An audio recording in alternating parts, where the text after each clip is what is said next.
हर इंसान की जिंदगी में एक ऐसा पाप होता है जिसे वो भूल जाना चाहता है, लेकिन कुछ पाप कभी पीछा नहीं छोड़ते। कुछ आवाजें सिर्फ कानों तक नहीं, सीधा रूह तक पहुंचती है।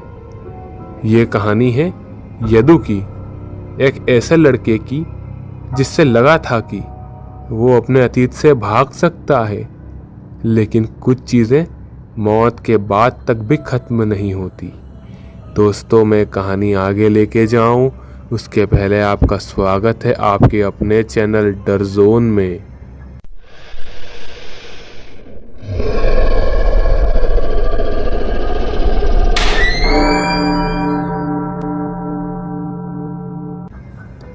यदु मध्य प्रदेश के एक छोटे से गांव का रहने वाला था। वह बड़े घर का लड़का था। उसके पिता गांव के प्रभावशाली आदमी थे। घर में पैसों की कमी नहीं थी। बचपन से ही यदु को हर चीज आसानी से मिलती गई, लेकिन एक चीज जो उसने बहुत बुरी थी वो था उसका घमंड। कॉलेज में भी वह सबके सामने अपनी अमीरी और स्मार्टनेस का दिखावा करता था। दोस्तों के साथ हंसी मजाक करना उसकी आदत थी, लेकिन कई बार वो मजाक में हद पार कर देता था। उसी कॉलेज में पढ़ती थी एक शांत सी लड़की, नैना। नैना बहुत सीधी थी, इंटेलिजेंट और मेहनती लड़की थी। वह मिडिल क्लास फैमिली से थी और अपनी पढ़ाई के लिए बहुत स्ट्रगल करती थी। शुरू में नैना और यदु की दोस्ती हुई। नैना को लगता था कि यदु दिल का अच्छा है। वो उसके असाइनमेंट में हेल्प करती, प्रोजेक्ट में साथ देती, लेकिन धीरे धीरे यदु और उसके दोस्तों ने नैना का मजाक बनाना शुरू कर दिया। कभी उसके कपड़ों का मजाक, कभी उसकी सिंप्लिसिटी का, और कभी उसकी आवाज़ का। एक दिन कॉलेज फेस्ट के दौरान यदु ने सबके सामने नैना की फेक लव लेटर वाली एक्टिंग कर दी। सब जोर जोर से हंसने लगे। नैना की आंखों में आंसू भर आए। वो चुपचाप वहां से चली गई। उस दिन के बाद नैना बदल गई। वह कम बोलने लगी, क्लास में अकेले बैठती, लोगों से बचने लगी और एक दिन बिना किसी को बताए कॉलेज छोड़ दिया। यदु ने कभी इस बात को सीरियस नहीं लिया। उसके लिए वो सिर्फ एक मजाक था। साल बीत गए, कॉलेज खत्म हुआ, सब अपनी जिंदगी में बिजी हो गए। कई सालों बाद यदु अब जॉब की तलाश में था। उसके पिता का बिजनेस धीरे धीरे लॉस में जा रहा था। घर की हालत पहले जैसी नहीं रही थी। एक दिन उसके फोन पर अननोन नंबर से कॉल आया। हेलो हेलो, क्या मैं यदु से बात कर रही हूँ? आवाज एक लड़की की थी। हाँ, बोल रहा हूँ। कौन? मैं नैना, कॉलेज से। यदु कुछ सेकंड के लिए चुप हो गया। उसने तुरंत नैना को पहचान लिया, लेकिन उसके मन में एक अजीब सा गिल्ट था।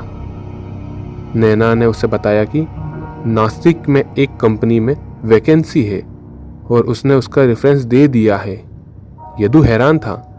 पर मैंने तो तुम्हारे साथ बहुत बुरा किया था, तुम मेरी हेल्प क्यों कर रही हो? फोन की दूसरी तरफ कुछ सेकंड की खामोशी रही, फिर हल्की सी हंसी सुनाई दी। हर कोई बदल जाता है यदु, तुम भी बदल गए हो। कॉल कट हो गया। यदु को अजीब लगा, लेकिन उसने ज्यादा सोचा नहीं। उसने नासिक जाने का फैसला कर लिया। वह नासिक पहुंचता है। वहां बारिश का मौसम था। रात के वक्त बस धीरे धीरे शहर में एंटर करती है। रोड पर स्ट्रीट लाइट की पीली रोशनी चमक रही थी। यदु खिड़की से बाहर देख रहा था।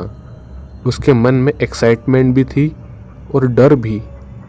अगले दिन वह कंपनी पहुंचा।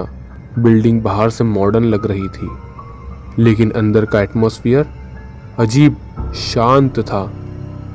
रिसेप्शन पर बैठी लेडी ने उसे एचआर केबिन तक भेज दिया। सब फॉर्मेलिटीज कंप्लीट हो गई। यदु को नाइट शिफ्ट दी गई। उसका मैनेजर था मिस्टर देशमुख। देशमुख ने उसे ऑफिस दिखाया। सब नॉर्मल था, लेकिन एक जगह आकर वो रुक गया। ऑफिस के एक कोने में एक पुराना केबिन था। केबिन के दरवाजे पर लाल सिंदूर लगा हुआ था।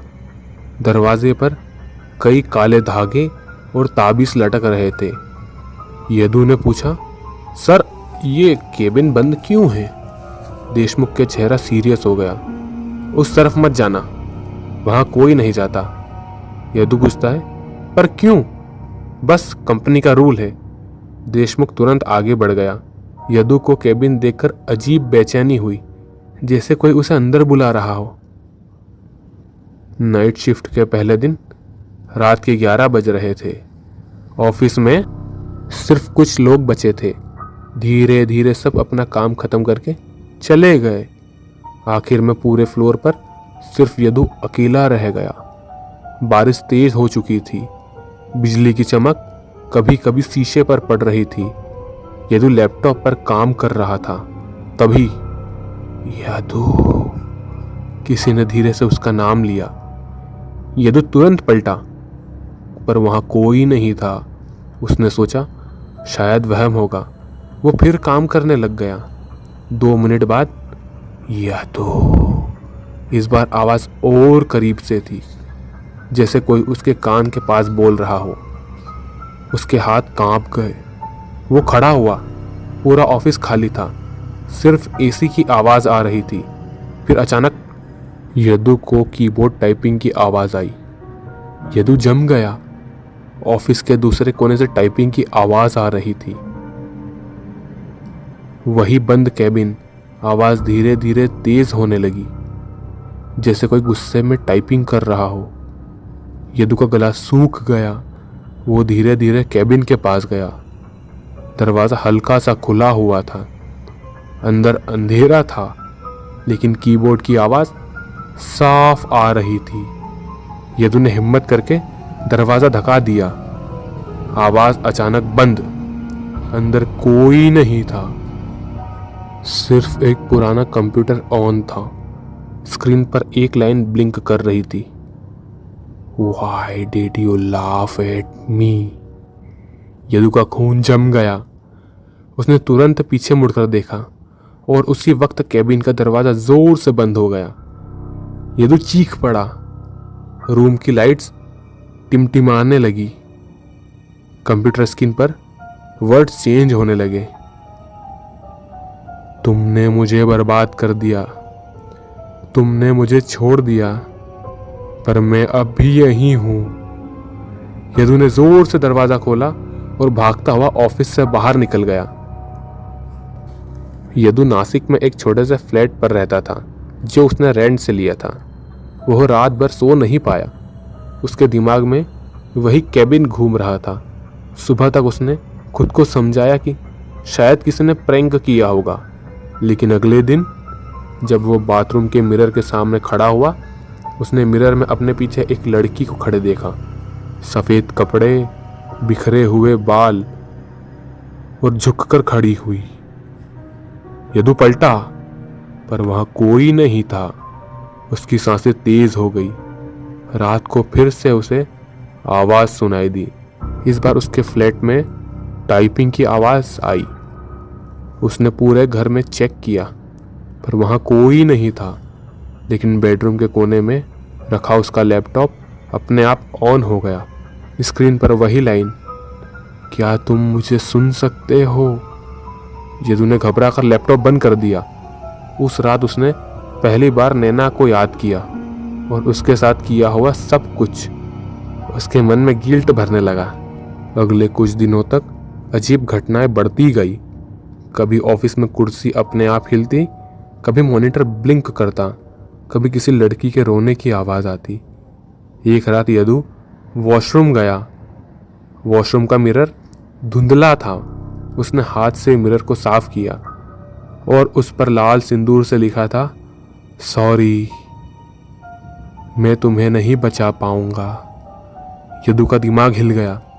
उसने मैनेजर देशमुख को सब बताया। देशमुख चुप हो गया। कुछ सेकंड बाद उसने धीरे से कहा, तुमने भी उसे देखा? यदु हैरान, मतलब? देशमुख ने बताया कि कई साल पहले उस केबिन में एक लड़की काम करती थी। वो बहुत इंटेलिजेंट थी, लेकिन एक दिन उसने ऑफिस में ही सुसाइड कर ली। उसके बाद से उस केबिन में अजीब घटनाएं होने लगी। कंपनी ने केबिन बंद कर दिया। यदु का दिल जोर से धड़कता गया। उस लड़की का क्या नाम था? देशमुख ने धीरे से कहा, नैना। यदु की आंखें फट गई। उसके पैरों तले जमीन खिसक गई। उस रात यदु ने पुराने कॉलेज फ्रेंड को कॉल किया। तब उसे पता चला कि कॉलेज छोड़ने के बाद नैना डिप्रेशन में चली गई थी। लोगों ने उसका मजाक उड़ाना शुरू कर दिया था। उसकी मेंटल कंडीशन खराब हो गई थी और कुछ सालों बाद उसने सुसाइड कर लिया। यदु का पूरा शरीर कांपने लगा। लेकिन फिर मुझे कॉल किसने किया था जॉब के लिए? किसी के पास जवाब नहीं था। उस रात यदु ने पहली बार शराब पी। वो डर और गिल्ट में टूट चुका था। रात के 2 बजे उसके फोन पर अननोन नंबर से मैसेज आया, मुझे मिस करते हो? उसके नीचे एक फोटो थी जो कि थी उसी लड़की की जिसका नाम था नैना। लेकिन फोटो में उसका चेहरा जला हुआ था, आंखें पूरी काली। यदु चीख पड़ा। तभी रूम की लाइट बंद हो गई। अंधेरा हो छा गया। सिर्फ एक आवाज जो कि थी जैसे कोई कीबोर्ड पर टाइपिंग कर रहा हो। और फिर एक लड़की की हंसी, हल्की लेकिन टूटी हुई। डर से यदु बेड के कोने में चिपक गया। धीरे धीरे अंधेरे में एक परछाई उभरने लगी। उसका चेहरा सफेद, आंखें खून जैसी लाल और गले पर फांसी का निशान। वो धीरे धीरे यदु के पास आई। मजाक अच्छा था ना यदु? यदु चीखने लगा। उसने आंखें बंद कर ली और जब आंखें दोबारा खोली, रूम खाली था। अब यदु नॉर्मल नहीं रहा था। ऑफिस में उसकी परफॉर्मेंस खराब होने लगी। वो हर वक्त डरा रहता। कभी बीच में मीटिंग में चिल्लाने लगता, कभी मॉनिटर तोड़ देता, कभी कहता कि कोई उसका नाम ले रहा है। सीनियर ने उसे वार्निंग दी, लेकिन चीज़ें और खराब होती गई। एक दिन ऑफिस में सबके सामने यदु ने देखा कि बंद केबिन की दरवाज़ा खुला है और अंदर नैना बैठी टाइपिंग कर रही है। वो सीधा केबिन की तरफ भागा। सब लोग उसको रोकने लगे, लेकिन जैसे ही वो अंदर गया, केबिन खाली था। यदु पागलों की तरह हरकत करने लगा और चिल्लाने लगा, वो यही थी, तुम लोगों को दिख क्यों नहीं रही? ऑफिस के लोग डर गए। 2 दिन के बाद कंपनी ने उसे फायर कर दिया। यदु टूट गया। अब उसके पास जॉब नहीं थी, नींद भी नहीं, सुकून भी नहीं। उसका दिमाग धीरे धीरे टूटने लगा। आखिरकार यदु नासिक छोड़कर अपने गांव लौट आया। उसके मम्मी पापा उसे देखकर शॉक हो गए। कभी कॉन्फिडेंट और स्टाइलिश रहने वाला यदु अब बिखरा हुआ लग रहा था। बाल बड़े हो चुके थे, आंखों के नीचे काले गड्ढे। वो रात भर सोता नहीं था। कभी चुपचाप कोने में बैठ जाता, कभी हवा में बात करता, कभी चिल्लाने लगता। उसकी माँ रात भर रोती रहती। एक रात यदु ने अपनी माँ से कहा, माँ वो यहाँ भी आ गई है, वो मुझे नहीं छोड़ेगी। उसकी माँ डर गई। एक दोपहर घर के बाहर एक बूढ़ी औरत आई, सफ़ेद साड़ी, हाथ में पुराना बैग। उसकी आंखें बहुत उदास थी। उसने यदु को देखा और धीरे से बोली, पहचाना मुझे? यदु चुप। बूढ़ी औरत की आंखों में आंसू आ गए। मैं नैना की माँ हूँ। यदु का शरीर कांप गया और उस औरत के सामने सिर झुकाकर खड़ा हो गया। बूढ़ी औरत की आंखों में दर्द था, लेकिन नफरत नहीं। उसने धीमी आवाज में कहा, तुमने मेरी बेटी के साथ बहुत गलत किया था यदु। जब मुझे आज सच पता चला तो मेरा दिल टूट गया। लेकिन तुम भी किसी माँ के बेटे हो। अगर मैं तुम्हें माफ़ नहीं करूँगी तो शायद ये दर्द कभी खत्म नहीं होगा। यदु की आंखों से आंसू बहने लगे। उसने कांपती आवाज में अपनी गलती स्वीकार की और माफी मांगी। बूढ़ी औरत ने उसे माफ कर दिया। उस दिन के बाद धीरे धीरे सब कुछ बदलने लगा। यदु ने अपनी गलतियों को सुधारने की कोशिश की, लोगों की मदद करना शुरू की और गांव में फिर से शांति लौट आई। बीते हुए दर्द की याद पूरी तरह मिट तो नहीं सकी, लेकिन माफी ने सबके दिल को हल्का कर दिया।